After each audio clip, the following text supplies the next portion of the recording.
त्या ठिकाणी आपल्याला क्वेश्चन नंबर 56 सॉल्व करायचा आहे. तर क्वेश्चन नंबर 56 दिलेला आहे.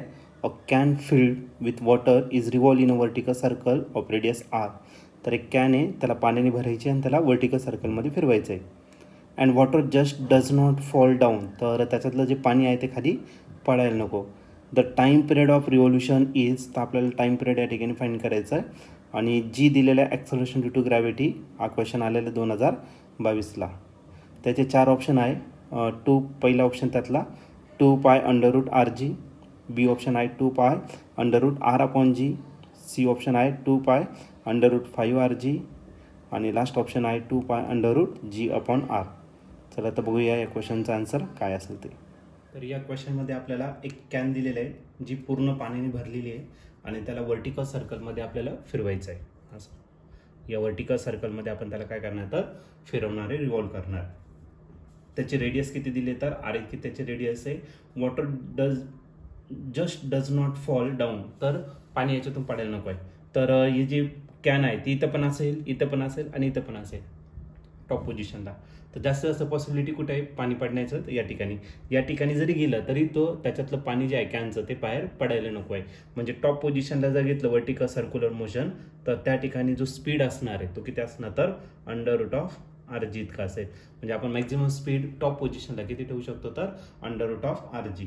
ओके, एवढं स्पीड जर असेल तर तो एक कम्प्लीट सर्कल तयार करेल वर्टिकल आणि त्याच्यातलं जे पाणी आहे ते बाहेर पडणार नाही. तर त्यांनी विचारलेलं आहे की हे पूर्ण रिव्हॉल्युशन करण्यासाठी त्याला किती टाइम पिरियड लागणार आहे ते आपल्याला या ठिकाणी फाईंड करायचं. तर आपल्याकडे बीचा फॉर्म्युला आहे टॉप पोझिशनला आणि तो किती येतं under root of R G. आता आपल्याकडे आणखीन एक रिलेशन आहे, कारण ओमेगा जर असेल तर आपण टाइम पिरियड काढू शकतो.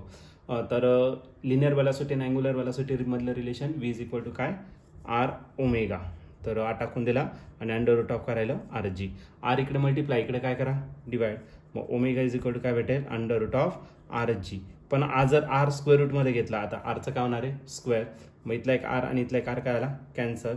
मग omega is equal to under root काय भेटेल जी अपॉन आर. तर आला तुमचा ओमेगाचा फॉर्म्युला. आता ओमेगाच्या जागी आपण काय टाकणार आहे 2 pi upon T. Omega is equal to 2 pi upon T आणि इकडे राहिला under root of G upon R. आता याचं रेसिप्रोकल करून घेऊ टी डिवायडेड बाय 2 पाय आणि याचं पण करावं लागेल तुम्हाला अंडर रूट आर अपॉन जी. 2 पाय इकडे डिवायडेड, इकडे काय करा मल्टिप्लाय. मग T is equal to 2 pi under root R upon G. Okay, हा झाला तुमचा कोणता टाइम पिरियडचा फॉर्म्युला.